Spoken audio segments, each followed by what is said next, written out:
really provide some depth in the post. And then I think what you'll see too, not that they're new additions, but Rebecca Mishilakakova and Tanea Beecham kind of were in the mix. We had a lot of post players last year, and now we lost a couple from last year's team, and I think you're going to see them step up, and they both have great years.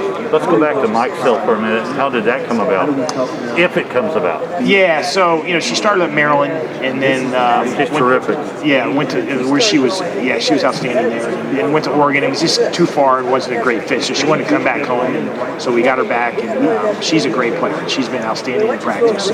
She could really be a huge addition for us. Will she be able to participate this year? Or we're not sure yet. Okay. We're still awaiting word. How long do you think that process would be? I don't know. Obviously, it may run up fairly close to when we start playing. Okay.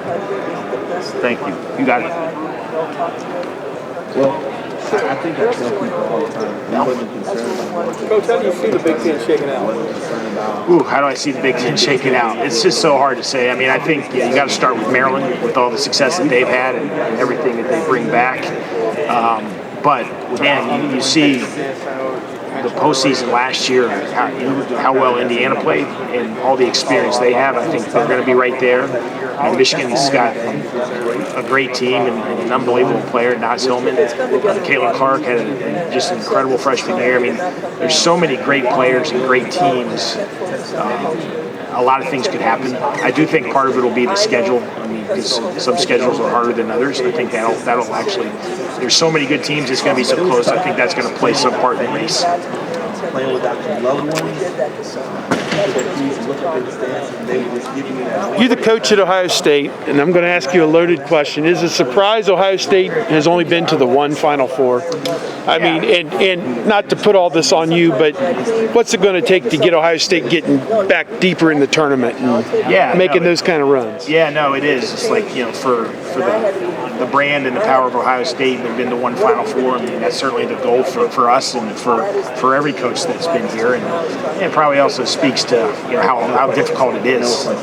And in women's basketball, it's a little bit different, I think, than men's basketball. And you have a lot more new teams in men's basketball because it's hard to sustain success with people going pro after 1 year. And in women's basketball, they're staying for 4 years. So it's a little bit different that way.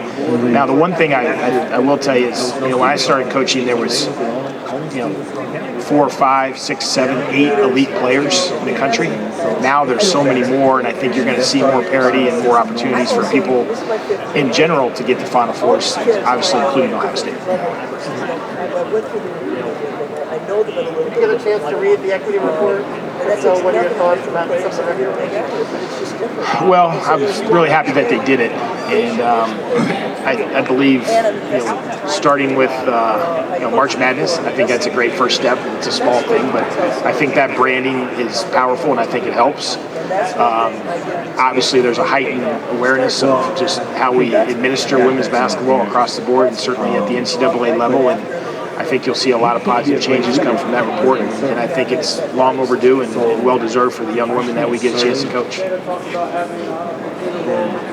Any thoughts about whether to have a standalone site for the Final Four versus keeping with the Met? That's a great question because I have always enjoyed the standalone site for women's basketball, and I think we've grown it enough to where the arena's filled and we have a great weekend Final Four. But almost like today, this reflection of all the media that we have here, and I think if you have a combined event and you can really add more media, I do think that would be beneficial in helping grow the game.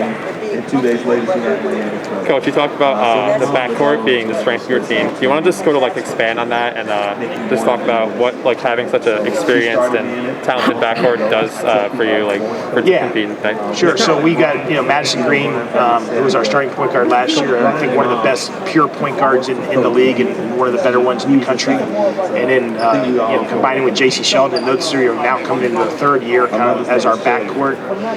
Not that saying they have any position yet because we still have a lot of practice to go through. But I just think that the experience and the chemistry that they bring to the team, and as they've evolved, they've continued to make other people better. And I think that's what you're going to see this year.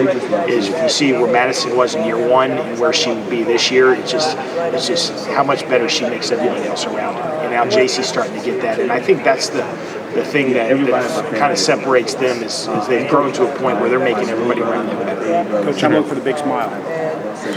Thank you. You got it. You mentioned Madison Green. She ended up missing, I think, 4 of the last 5 games because I think of a COVID case or something like that. What was her what was the presence? What presence did Never mind. I'll think. Yeah. So we really struggled without her at the end of the year. She's so valuable to us. And it's almost like the football team losing their starting quarterback. And we just didn't function as well. And we had a difficult stretch against good teams, and we kind of hung in there. We played hard and we fought, but our execution just wasn't at the same level with her out of the game. And so that was a problem for us. So hopefully, obviously, she can stay healthy this year. We can get through the year with her. And I do think we have some other people, like Terry Poole in particular, who's had a great offseason, and we'd be more prepared to play without her. But she's a really valuable and important piece to us. What have you seen from the new additions to your team? Taylor Mikesell coming out of Oregon and having a lot of experience at I think it was Maryland too. Yeah. What has she done for your program so far? Yeah, she's an incredible player. I had the pleasure and the displeasure of coaching against her when she was at Maryland, and she killed us. And she's a really good fit in our system. We get a lot of three-point shots just by virtue of the pace and the space that we play with. And she's going to have a really bright career for us, and we're really happy to have her. What about the 2 new freshmen that you added? Yeah, so we have 2 freshmen, and we didn't need a lot of people to come in, but we wanted to really add depth. And Taylor Theory is an incredible athlete who plays really hard, and she's going to impact the game. She's going to tip balls, block shots, get rebounds, run the floor. And Caitlin Coster is going to give us some depth in the backcourt, and she's a really tough physical kid who can really defend and kind of be that pesky kid on the other team that nobody wants to play against.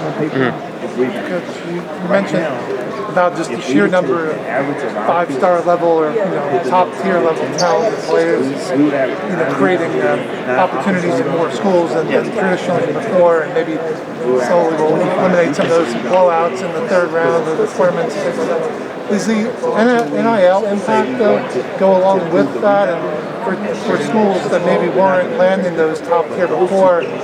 How they can impact the better their chances by really being in lockstep with those opportunities? Yeah, I believe so. I mean, I think you'll have teams in markets that they really support women's basketball that may get NIL opportunities that may allow them to get a player they otherwise couldn't get. And so I feel good about our opportunities for the young women in our program with Columbus and how they support athletics in general, the fan base and the businesses, but also the way they support women's athletics. It's a very progressive city where I think our kids are going to have a lot of great opportunities. I think I'm a